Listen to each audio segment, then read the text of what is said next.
Hi everybody, Cinda here. Today I'm going to a get-together and I've been requested to make my world famous Mexican rice or Spanish rice, whatever you want to call it.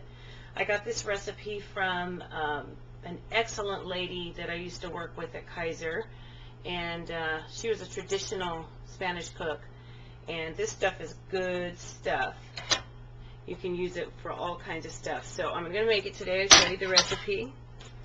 First thing you want to do is heat up your wok really good, and I suggest using a wok because if you are going to be making it for larger batches, large groups of people, it just seems to work better. You can do it about 3 batches and you can make enough to feed about 20 to 25 people. So first thing we're going to do is add canola oil. You can use vegetable oil. You're going to probably, I never measure, so you can probably use about 1/4 cup of oil. I use canola oil because it's better for you, but you can use vegetable oil, corn oil. I wouldn't use olive oil because the flavors in it are just a little bit too strong and it might interfere with the flavors. Just need a little bit more oil in there. So let your wok get really hot, and what we're going to do is we're going to dry fry the rice.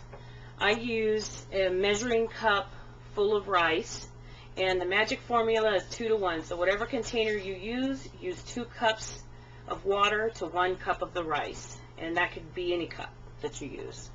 So once the oil is warm, we're going to dump in your rice, and where's my spoon? Then you're going to stir it around. You want all the grains of rice to be coated with that oil.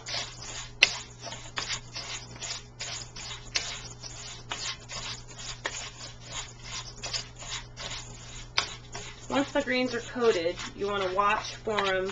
You'll see the rice will start to turn an opaque white. Then you know, once the rice is opaque white, you know that you're getting the color you want. The next thing you're going to add are your spices. And I use just regular black pepper to taste, and garlic powder. Now if you can, on your spices, I suggest you use the powders instead of the salt, because the base that you're going to put in it also has a lot of salt, and you don't want your rice coming out too salty. Next thing you're going to add is onion powder. And like I said, just do it to your taste. You may not like as much as I do. The next thing you're going to put in is the piece de resistance. This is cumin powder. Now, I suggest going to the Mexican section in the stores and getting that, because the spices in the bottles tend to be older, but those ones have a high turnover, so they're better quality. And you want to keep stirring your rice, make sure it doesn't burn. Once that cumin powder starts to warm up from the heat of the pan, the smell is just amazing. Your whole house is going to smell so good. I don't care what culture you go to, everybody uses cumin powder because it's one of the strongest tasting spices, and you only need a little bit. I didn't even measure that, sorry. I use just a little baby spoon, and I probably use about 4 spoons of that. You can use less if you want a milder flavor. So now you see the rice has started to turn kind of white. I make a well in the center, and then I'm going to add in my onions. And for this size batch, you can probably use about half a Spanish onion. Those are the white ones. And then also I use about half a cup to a cup of green peppers. Now you can use bell peppers from the store. These are the ones I grow in my backyard. They're Cubanelle peppers, and I think the closest thing in the store to these would probably be the sweet banana peppers. They just add a really good flavor to the rice. I've made this rice without the peppers, and it's just not the same without it. So you mix those in. Next thing you're going to add is this stuff. This stuff is amazing. It's called Better Than Bouillon, and it's a bouillon base that's a paste instead of those nasty cubes that you can crumble.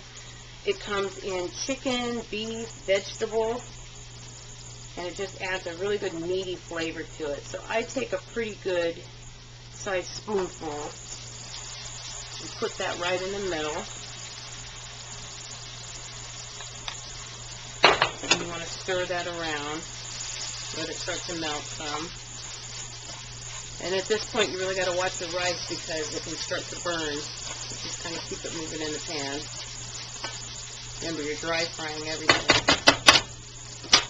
Next thing I use is tomato paste. Now, traditional Mexican Spanish rice calls for tomato sauce, but I got sick of having the cans of tomato sauce. I only use half of it for a batch of rice, and then I end up throwing it away or it sits in the refrigerator until it gets moldy.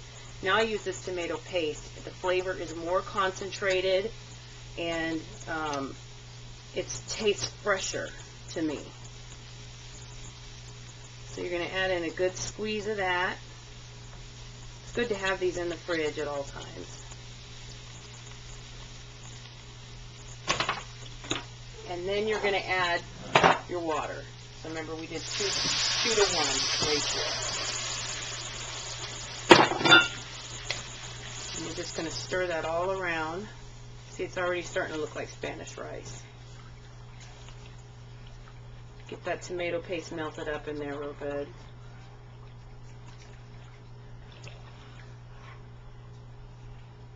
And as a side note, while I'm talking about those paste thingies, I want to show you something else I always keep in my pantry because it makes a big difference in your food and things. These are also different ones. Italian herb, cilantro, basil, and even a Thai base for your Asian food. So if you like to cook international food, it's good to have those because you don't have to be running out to the store every time to get these ingredients, especially for one dish, and it goes bad after that. So, okay, then you're just going to stir your rice. I'm going to add a little bit more pepper to that, give it some more color. And then another thing I like to add, some dry parsley flakes, just to give it a little bit of green color.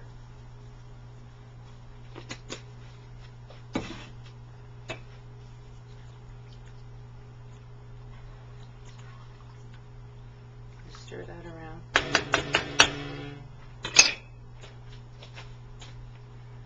You're going to cover it.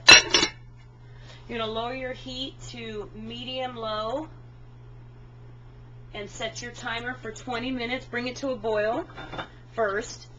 And once it starts to boil, then you're going to lower the heat to medium-low. Set your timer for 15 to 20 minutes. It depends on the size of your pan. You'll just have to keep an eye on it, but the average is somewhere in there, 15 to 20 minutes.